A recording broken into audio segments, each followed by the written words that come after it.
Hey everybody, today we're going to take a little bit of a serious note on Toolbox Topic and talk about not only cyclist safety, but cyclist responsibility, compounded with motorist safety and motorist responsibility. So let's get on topic.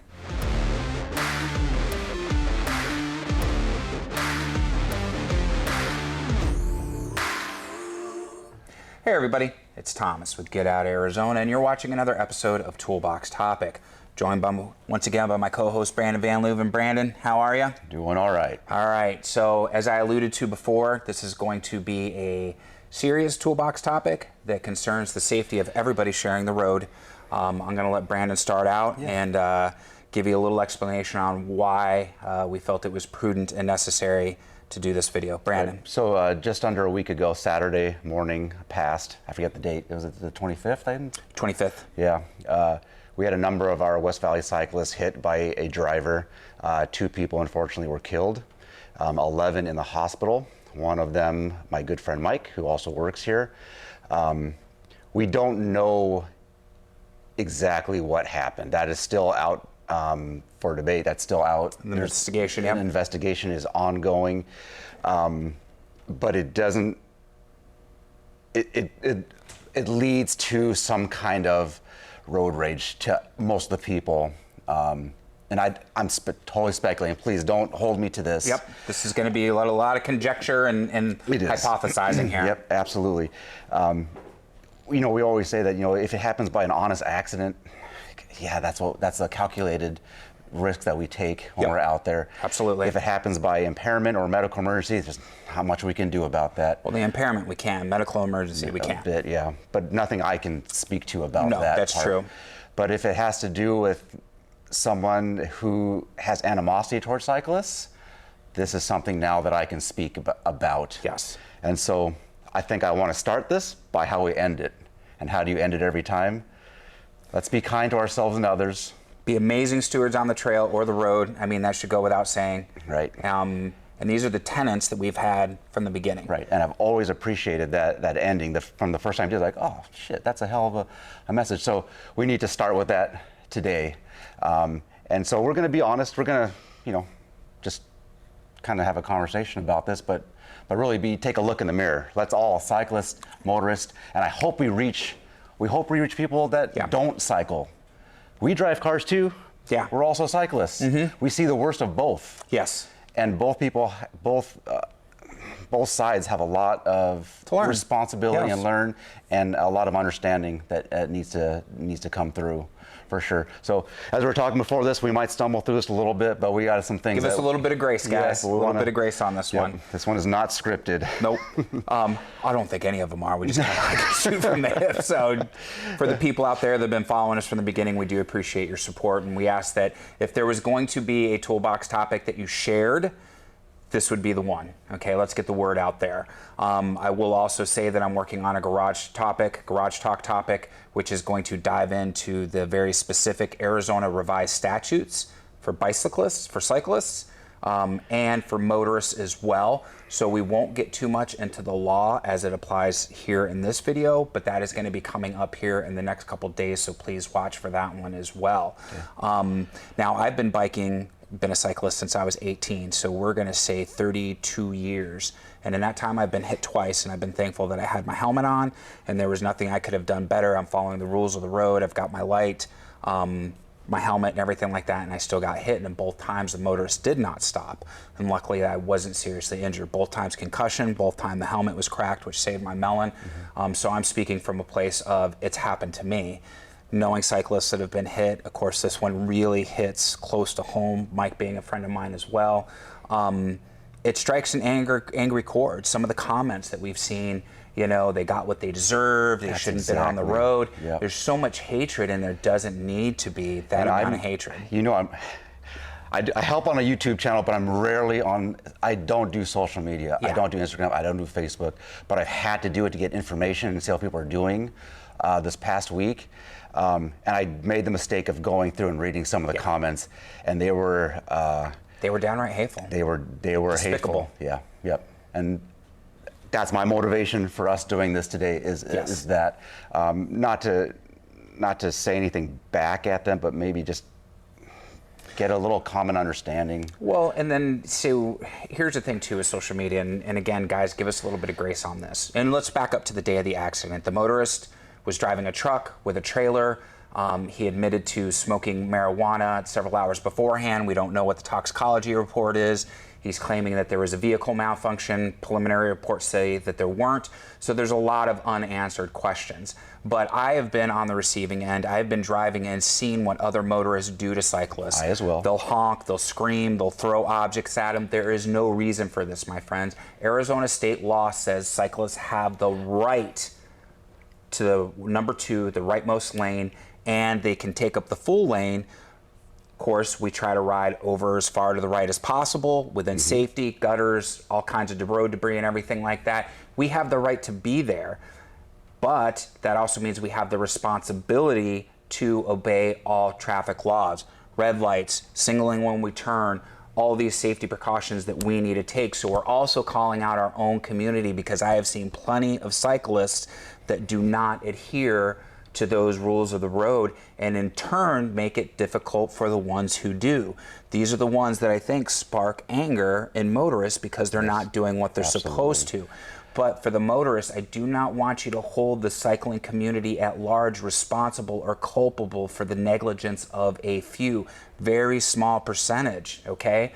All of us need to be open to learning and educating each other, all right, number 1, so we can help prevent tragedies like this from happening. Are we ever going to get rid of them all? No. Can we help reduce the number of tragedies, the number of lives lost on a yearly basis to senseless acts like this? Absolutely. Yep. You hit it right. There's so many cyclists out there. There's going to be some that are not considerate of drivers, not considerate of themselves, not caring about their own safety. But I think most of them do. And you're right. They're just giving everybody else a bad name and a bad reputation. Right. For sure. I couldn't have said it better. And just like a majority of motorists, I've seen motorists give tons of grace and waiting for that group and finding a good spot to pass and everything like that. A majority of motorists do it the right way. There's a very small percentage, though, that again act foolishly. They act in a very knee-jerk reaction. Seriously, if you're not running to put out a fire, if you're not trying to save somebody's lives, there's no reason for you to speed down the road with the intent to have animosity or hostility towards cyclists. Just not, okay? There's no reason for it. Right. And when we talk about the laws, where I read a couple articles where it said motorists were not being held accountable for the laws they break. Conversely, I feel cyclists should be held accountable for the laws that they break as well. One time I did, I think I was like mid-20s, and I was by Christown Mall, and for those local know where that's at. The light hadn't turned green yet, and I still started pedaling through because it was clear. I had Phoenix PD pull me over and say, hey, don't do it, I can ticket you. And he was well within his rights to. Right. And that's what needs to happen. We need to call each other out. We need to come together in a cohesive manner as a community to ensure the safety for everybody on the road. Because when a cyclist acts in an irresponsible way, he is also putting the lives of other motorists who may have to swerve to avoid him.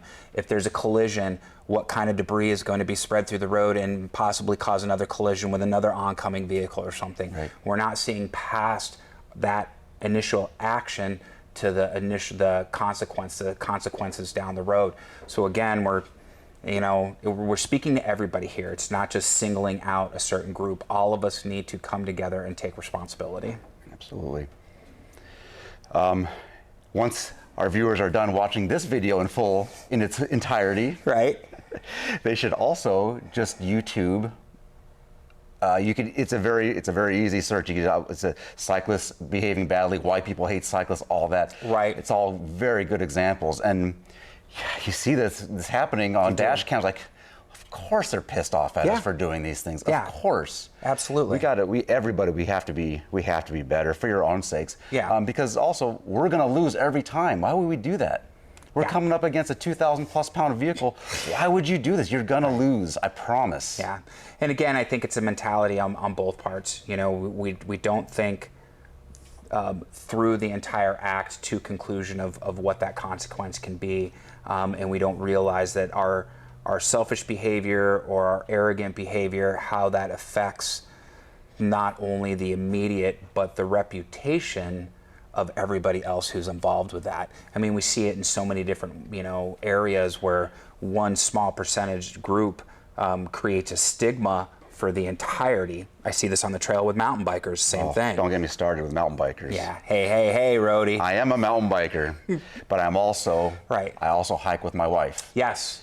And I'm the same way. Yeah, I get so irritated. These guys, they don't observe the right that's on every placard when you start that trail. Yeah. They always have to give way to equestrians and pedestrians, or hikers, I should say. Yep. And they don't, and I get infuriated. And I do this. This is my job. This is what I've been doing since I was a kid. And these guys, they're, sorry, you can edit this out. They're dicks. They're dicks. We'll leave it in just because normally I would, but if YouTube dings us for the monetization on this one, I don't care. They are. And so, again, we see it throughout our community, and so it's time to stand up and call each other out on our behavior, our bad behavior again. And this goes along with the being good stewards of the trail, kind to yourself and others, and being good stewards on the trail. I'm an avid hiker and backpacker as well. Now, will I yield to a mountain biker if I have a chance to step off the trail? Absolutely. Yes, and hikers, we totally do. We do everything we can, but in some cases, hey guys, you got to follow the rules. And I'll be doing another video on Tuesday. And everybody was so friendly that day. I had such a good ride on Tuesday. I had to do something. I had to clear my mind. I went for a ride, and every hiker that was there, they saw me coming and they got off to the side. They did not need to do that, but in have a great hike as you're riding by. In respect, I asked them, "Can I please? Is it okay to pass?" "Yeah, come on by."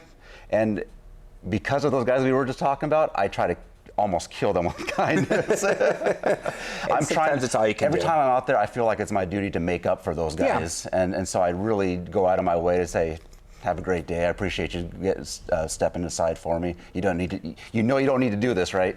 Yep, but we do it anyways. So just kind of keep that in mind too going forward, my friends. Whether you're on the road and you're sharing it with motor vehicles, whether you're on the trail and you're sharing it here in Arizona, especially a lot of equestrians, horseback riders, and your fellow hikers and trail runners and stuff, we're all here for the same reason, all right? To enjoy ourselves, to maintain physical fitness, to clear our heads, to find our place where we feel good and just can kind of break free from everything.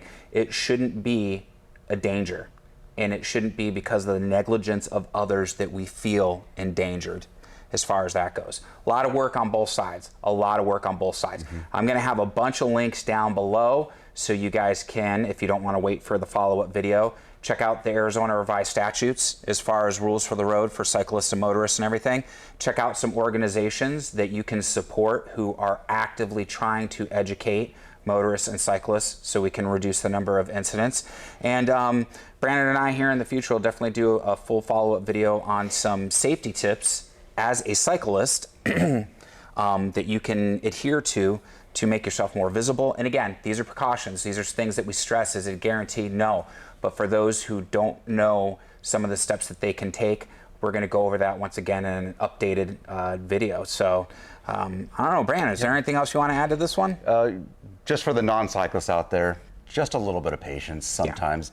I think my biggest beef is, yes, perhaps there's not a bike lane. Maybe I am in a bike lane and someone is on me and they will pass me at a very close distance. They don't want to wait 10, 20 seconds until it's clear and they can come around. Right. They might be the same person that waits 20 minutes in line for a cup of coffee at Starbucks. The drive-through, exactly. I mean, great example. Do they do that when there's a bus unloading kids? Yeah. And the stop signs are out. Are they mad about that? It's the same. It is. It's the same kind of mentality. It's just being a little bit patient so that people can be safe and or that you can aid in the safety of others. I guess. Absolutely. It's all of us just caring for one another. Just caring for one another. Just be cool. Yeah, absolutely.